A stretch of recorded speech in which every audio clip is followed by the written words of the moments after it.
Bien, bonjour à tous. Nous allons commencer un exercice sur les problèmes du consommateur. Ce sont des problèmes assez standards que l'on rencontre en général en première année de sciences économiques.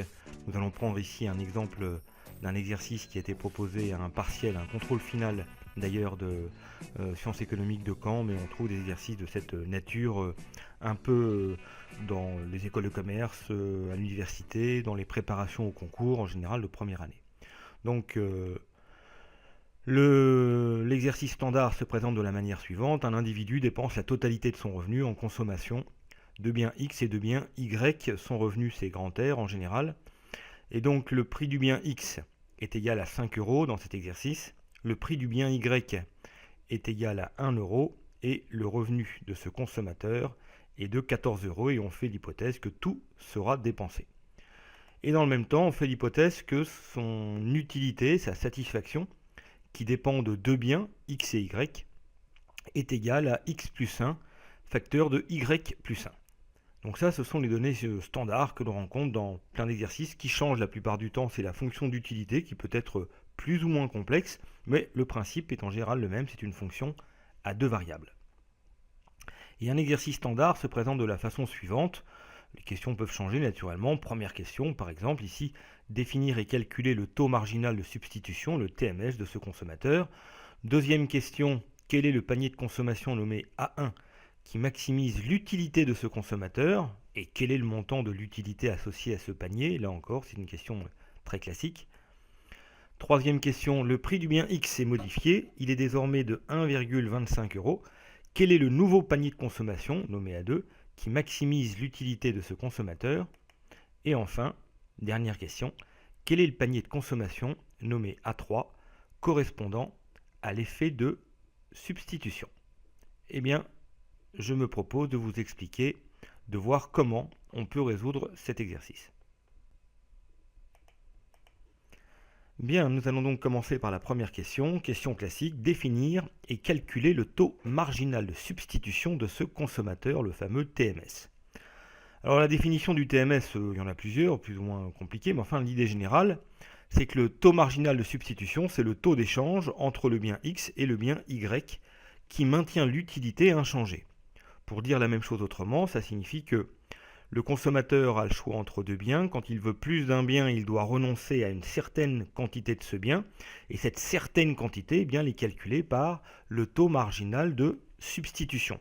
C'est la pente, en quelque sorte, de la fonction de la courbe d'indifférence. Et on le calcule en calculant la dérivée partielle par rapport à x et par rapport à y de la fonction d'utilité. Cette fonction d'utilité, on la trouve dans l'énoncé du problème. Ici, u xy est égal à x plus 1 facteur de y plus 1. Donc il faut qu'on calcule la dérivée première de cette fonction par rapport à x divisé par la dérivée première par rapport à y. C'est donc un rapport de dérivée partielle. Alors pour calculer une dérivée partielle, c'est assez simple. On se rappelle de la dérivée partielle de la règle des fonctions dérivées. uv', ici il manque le prime, est égal à u'v plus uv'. Donc ici u c'est égal à x plus 1. U' va donc être égal à 1, c'est la dérivée de u. V va être égal à y plus 1, et V' de x va être égal à 0 puisqu'on fait une dérivée partielle en fonction de x ici. Donc U' de x, ça va être égal, on applique la formule, U'V 1 fois y plus 1, plus x plus 1 fois 0. Au total, U' de x va être égal à y plus 1. Il faut faire maintenant le même raisonnement, le même calcul pour la dérivée première en bougeant y et en laissant x inchangé.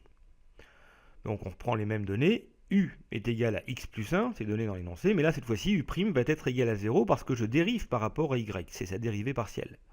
Et comme il n'y a pas de y dans U, U' est égal à 0. V est égal à y plus 1, donc V' est égal à 1. La dérivée première de y plus 1, c'est égal à 1.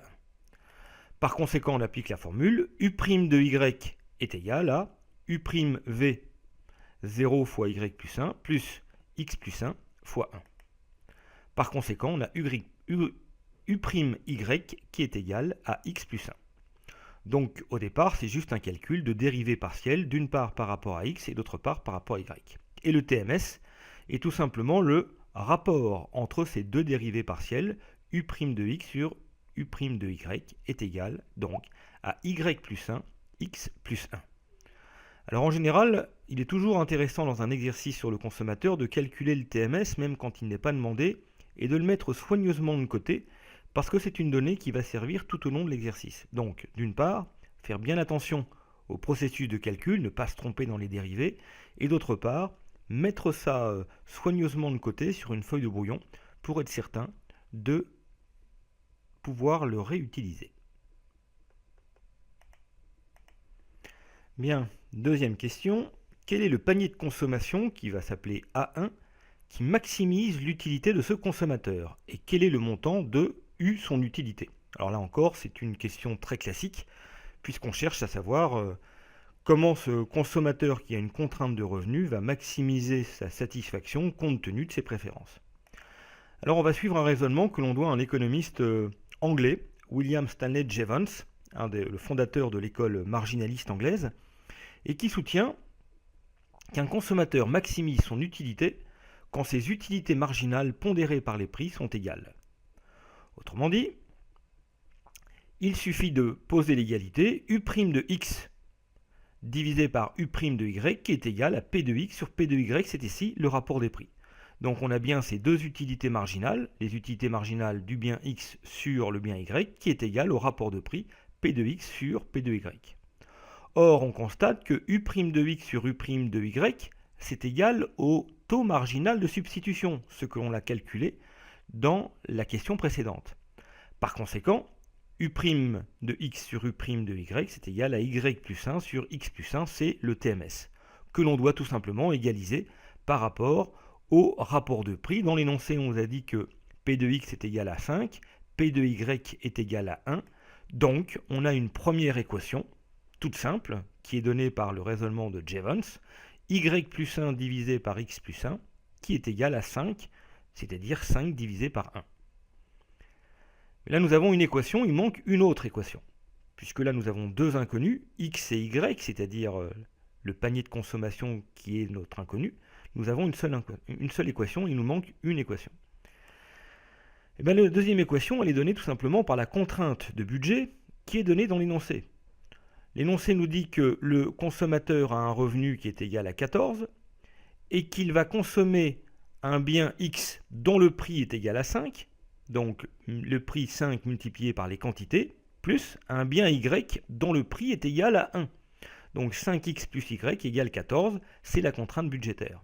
Donc je me retrouve ici avec un système de deux équations avec deux inconnus que l'on peut résoudre. Vous choisissez la méthode que vous voulez. Ici, il me semble qu'une méthode par substitution est préférable. Et après calcul, on trouve x est égal à 1 et y est égal à 9. Par conséquent, 1 et 9 correspondent au panier qu'on nous a demandé de chercher. C'est le panier de consommation qui maximise l'utilité de ce consommateur. Donc on a répondu à la première question. Mais c'est une question où il y avait une deuxième question. Quel est le montant de son utilité? Là, c'est assez simple. L'utilité, elle est donnée par l'énoncé, on nous l'a dit, c'est x plus 1 facteur de y plus 1. Comme x est égal à 1 et y est égal à 9, il suffit de remplacer par les valeurs que l'on vient de trouver dans la fonction d'utilité, et ça nous donne une utilité qui est égale à 20. On peut représenter ce raisonnement que l'on vient de faire ici, qui n'est pas compliqué, il faut juste se rappeler de ce qu'est le raisonnement de Jevons, qui est donné par cette formule, et d'autre part, se rappeler de la contrainte budgétaire qui est la deuxième équation qui permettra de trouver x ou y dans la méthode de substitution pour trouver le panier qui maximise l'utilité. Maintenant, on peut regarder géométriquement à quoi ressemble le raisonnement que l'on vient de faire. Donc on retrouve ici un graphique où on a x sur l'axe, les consommations du bien x sur l'axe des abscisses et les consommations du bien y sur l'axe des ordonnées. La contrainte, elle nous est donnée à un revenu qui est 14, qui est égal à 5 euros multiplié par une certaine quantité du bien x plus 1 euro multiplié par une certaine quantité du bien y. Autrement dit, on peut écrire cette contrainte de cette façon-là. Et on a calculé que le panier A1 correspondait au panier qui maximise sa satisfaction, autrement dit qui est le point de tangence de sa courbe d'indifférence, pour une utilité totale qui est égale à 20.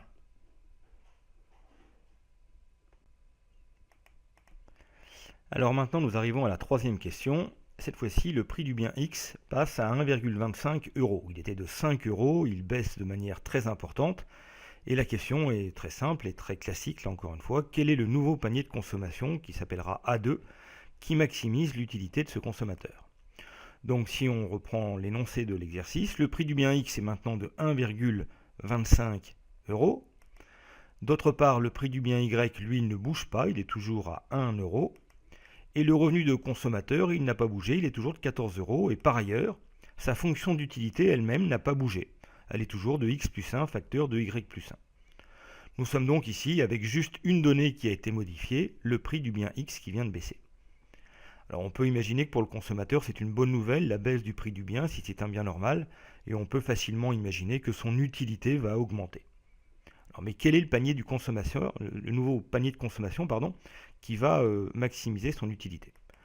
Bien, là encore, on a besoin toujours de calculer deux inconnus, il nous faut au moins deux équations. La première équation, elle nous est donnée tout simplement par la contrainte budgétaire.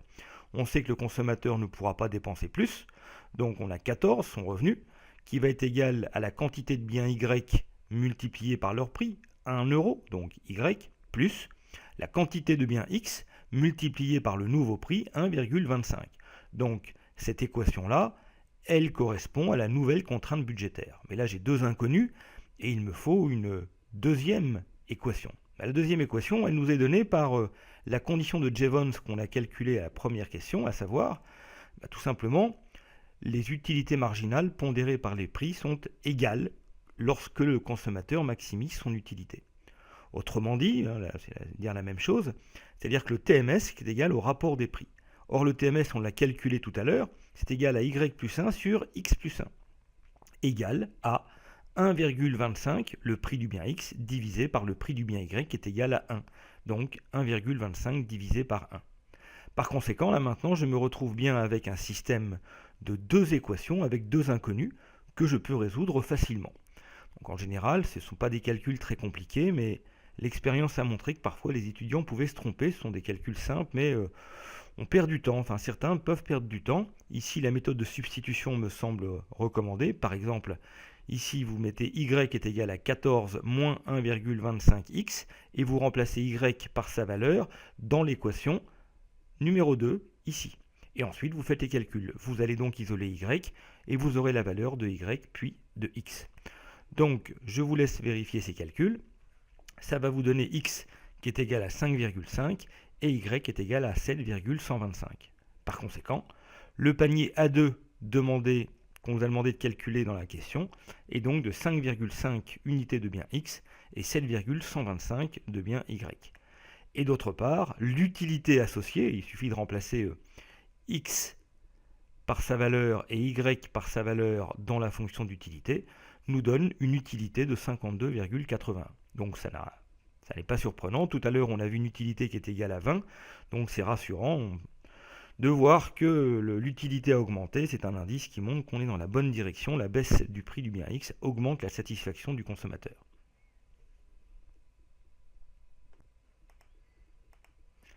Bien, on peut donc représenter géométriquement, et afin de vérifier le calcul que l'on vient de faire.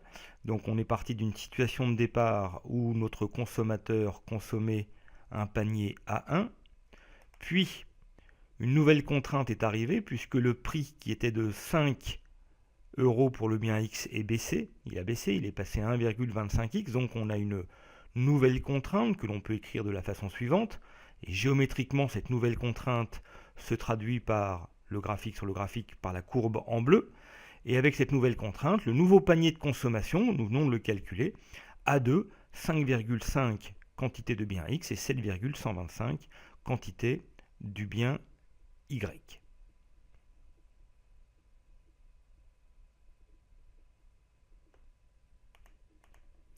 Et nous voici arrivés à la dernière question de l'exercice, où on nous demande quel est le panier de consommation nommé A3 correspondant à l'effet de substitution. Alors là encore, c'est une question assez classique, et c'est un raisonnement que l'on doit à un économiste, Richard Hicks, un économiste britannique qui se propose, dans le cadre du modèle du consommateur, d'expliquer ce qui se passe lorsqu'il y a une variation de prix. Dans notre exercice ici, nous avons bien une diminution du bien X. Et lorsque le bien X diminue, X nous dit qu'il y a deux effets. D'une part, un effet de substitution, puisque d'une certaine manière, comme un prix coûte moins cher, le consommateur peut être tenté d'en consommer plus au détriment de l'autre, le bien Y en l'occurrence, et de l'autre côté, comme le prix coûte moins cher, l'individu se sent plus riche, il a une sorte de pouvoir d'achat supplémentaire, il y a un effet de revenu qui fait que la consommation des deux biens peut augmenter. Il y a donc ici une sorte d'incertitude qui est liée à l'effet de substitution et d'autre part à l'effet de revenu. Et ce qu'on nous demande en général, ce qu'on demande aux étudiants dans ce genre d'exercice, c'est de calculer l'impact d'un effet et de l'autre. Alors le raisonnement il est assez simple et assez logique. On a deux variables ici qui jouent, d'une part un effet de substitution, d'autre part l'effet de revenu. En général, il faut d'abord calculer l'effet de substitution. Et donc c'est ce qu'on nous demande ici dans la question. L'effet de substitution, ça consiste à bloquer l'autre variable qui va intervenir, à savoir le revenu. Et comment est-ce qu'on fait pour bloquer l'autre variable? Eh bien, on va raisonner sur la même courbe d'indifférence. Donc, l'utilité qui va être associée au panier de consommation A3, ici, ce qu'on nous demande de calculer, eh bien, ça va être l'utilité qui était associée au premier panier de consommation qui était égal à 20, ce que nous avons calculé dans la question numéro 1. Donc, ça nous permet d'écrire que l'utilité A3, là, de x et y, va être égale à x plus 1, y plus 1 est égal à 20. C'est ce qui vient de la première question. Donc, autrement dit, nous restons sur la même courbe d'indifférence. Donc, nous avons besoin ici de travailler sur cette courbe d'indifférence. Nous avons donc ici une équation avec deux inconnus. X et Y sont nos inconnus, nous avons une équation. Et donc, il nous manque une équation pour pouvoir résoudre ce système. La deuxième équation, là encore, on la trouve dans le raisonnement précédent, à savoir, eh bien, tout simplement, la loi de Jevons qui nous dit que les utilités marginales pondérées par les prix sont égales quand le consommateur maximise son utilité. Et donc, c'est quand le TMS est égal au rapport des prix. Nous avions cette équation-là précédemment.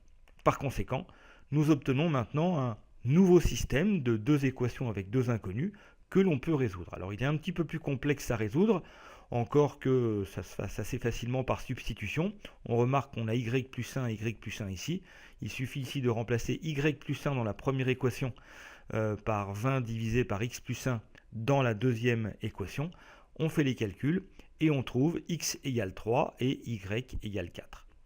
Donc nous sommes ici avec le panier de consommation A3 qui correspond à l'effet de substitution. Donc il n'y a pas d'effet de revenu puisque nous avons raisonné, encore une fois, je le répète, sur la même courbe d'indifférence, en quelque sorte. L'effet revenu n'est pas intervenu ici.